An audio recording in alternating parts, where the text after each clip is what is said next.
People are now preparing their journey for Hajj. May Allah subhanahu wa ta'ala also grant us the opportunity to also go there. It is a custom, it is a part of Hajj that to throw pebbles on shaitan. During this practice, we promise to Allah subhanahu wa ta'ala not to follow the footsteps of shaitan.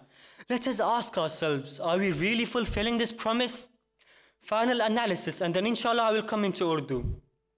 We have gathered here for the majlis of Aba Abdullah al-Hussein. We promise with our soul and instinct, while crying out for the love of Imam Hussein, that we shall never support any oppressors and always support the oppressed ones. Let us ask ourselves, are we really supporting the oppressed ones? Whenever we see oppression on the news, do we remain silent or do we speak out? Because silence is a way of supporting the oppressors. Let us pray to Allah subhanahu wa ta'ala to provide us the ability and strength to fulfill the promises which we make to Allah subhanahu wa ta'ala, the holy prophets, the imams, and also ourselves, bearing in mind that this strength will not come by itself. We will all have to struggle for it. Before proceeding to Urdu, I will conclude this session by a very beautiful hadith of our seventh Imam, Imam Musa Kadhim alayhi salam.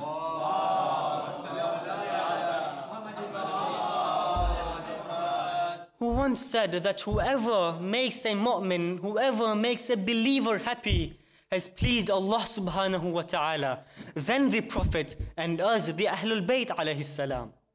Please recite one loud salawat for the love of Muhammad and Ali Muhammad.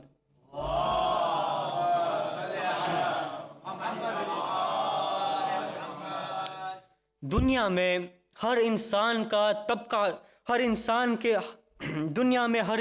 का तबका है, categories है, दो categories है.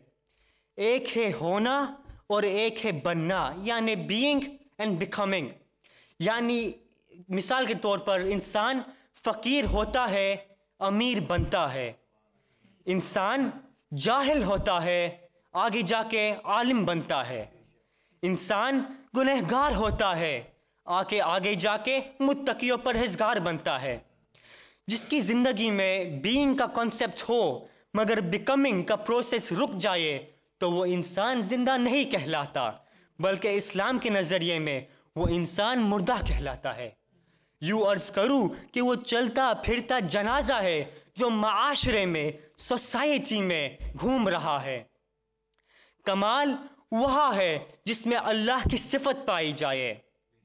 अब कमाल कहाँ से मिले, परफेक्शन कहाँ से मिले, कौन बताए कि कमाल क्या है?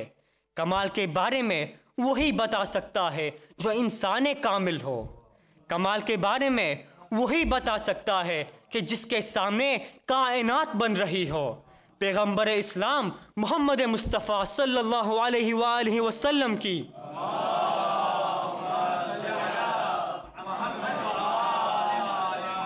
हिस्ट्री अगर कोई देखे तो पता चलेगा कि वो लोग एक परिंदे के लिए साल हा साल लड़ाई करते थे. एक ऐसा ज़माना आया कि वही लोग पानी नहीं पीते थे इससे पहले कि किसी और को पानी नहीं पिलाए. ये ईसार का जज्बा, सेक्रीफाइस का जज्बा कहाँ से पैदा हुआ? पता चला कि वो कौम पहले कुछ और थी, बाद में कुछ और बनी. मालूम हुआ कि ये रसूल की सोहबत का असर है. रसूल की सोहबत में बैठे बैठे कोई सलमान बना, कोई अबू ज़र बना, कोई मैसम बना, तो हम भी मौला हुसैन की मजलिस में बैठे हैं. जब उठे तो कुछ बन के उठे. दुरूद भेजे मोहम्मद और आले मोहम्मद पर.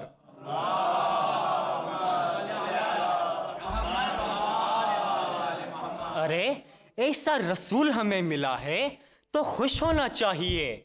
सीरत ऐसी, कहीं दाग नहीं, कहीं धब्बा नहीं, कहीं लग़ज़िश नहीं, बिल्कुल मुतहर, मुजस्सम, मुनव्वर नूर है मेरे रसूल का.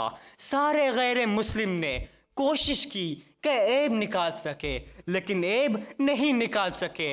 अरे ऐब कैसे निकाल सकते जिसका सीना नमामिए इलाही का खजीना हो, उसमें अफकार फासिका कैसे? और जिसके हाथों में यदुल्लाह फौका ऐदिहिम तलस्ताना हो, उसे दस्तराजी कैसे? दुरूद भेजे मोहम्मद और आले मोहम्मद पर.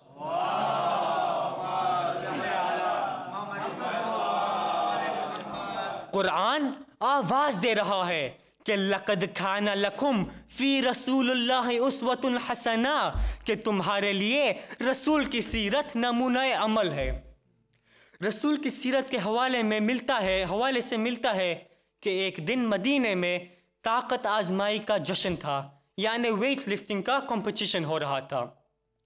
नौजवानों ने देखा कि रसूल गुजर रहे थे तो फरमाया, या रसूल अल्लाह, आप फैसला करें कि हम में से सबसे ज्यादा ताकत वाला और ताकतवर कौन है। रसूल ने कहा, मैं फैसला करूं? उन्होंने कहा, जी बिल्कुल, आपसे बेहतर जज और कौन हो सकता है। अब सब परेशान हो गए कि रसूल किसको चुनेंगे, रसूल किसको सेलेक्ट करेंगे।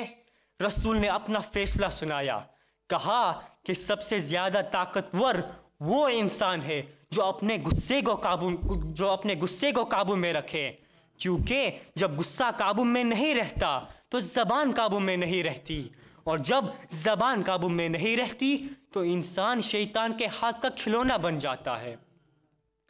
बस अजीजों, अगर आपको रसूल का सलीका देखना हो, रसूल का आईना देखना हो, रसूल का उठना देखना हो, रसूल का बैठना देखना हो, रसूल की रफ्तार देखनी हो, रसूल की गुफ्तार देखनी हो, तो मोहम्मद की ढली हुई तस्वीर आले मोहम्मद में नजर आएगी, क्योंकि खुद रसूल खुदा ने फरमाया कि अव्वलुना मोहम्मद व आखिरुना मोहम्मद व औसतुना मोहम्मद व कुल्लुना मोहम्मद।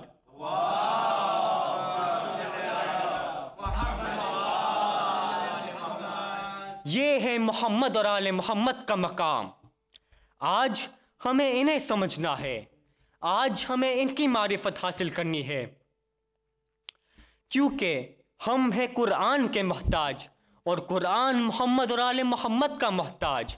इसीलिए तो अली के घर से जौ की रोटियां पहले निकली, सूरह दहर की आयत बाद में नाजिल हुई। रसूल ने 4 नफ्सों को पहले जमा किया, आयत तथहीर बाद में नाजिल हुई। अहलुल बैत मैदान मुबाहिला में पहले गए, आयत बाद में नाजिल हुई। रसूल ने गदीर में अली को पहले बुलंद किया, अल यौम अकमलतु लकुम दीनुकुम की आयत बाद में नाजिल हुई। अली ने हालत रकू में अंगूठी पहले दी, आये विलायत बाद में नाजिल हुई। इसीलिए तो शायर क्या खूब कहता है, तेरे रुखसारों को वल फज्र की तनवीर कहते हैं, तेरे रुखसारों को वल फज्र की तनवीर कहते हैं, तेरे जुल्फों को हम लेल की तस्वीर कहते हैं। कलामुल्लाह और शब्बीर में बस फर्क है इतना, कलामुल्लाह और शब्बीर में बस फर्क है इतना, उसे कुरान और उन्हें कुरान की तफसीर कहते हैं। दुरूद भेजिए मोहम्मद और आले मोहम्मद पर।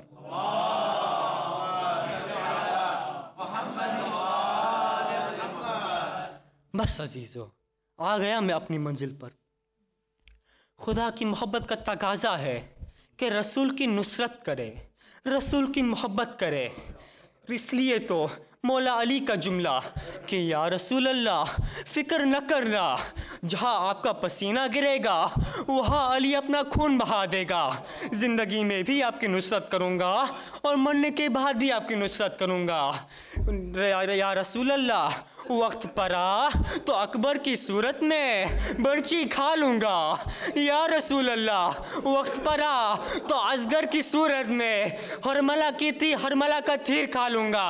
या रसूल अल्लाह, वक्त पड़ा तो कासिम की सूरत पे लाश पामाल करवा दूँगा। या रसूल अल्लाह, वक्त पड़ा तो अब्बास की सूरत में बाजू कटवा दूँगा। या रसूल अल्लाह, वक्त पड़ा तो हुसैन की सूरत में 3 दिन का भूखा प्यासा शहीद हो जाऊंगा। और अगर यकीन ना आए तो शाम वालों से पूछ लेना, ज़ैनब की सूरत में खुतबे दूंगा।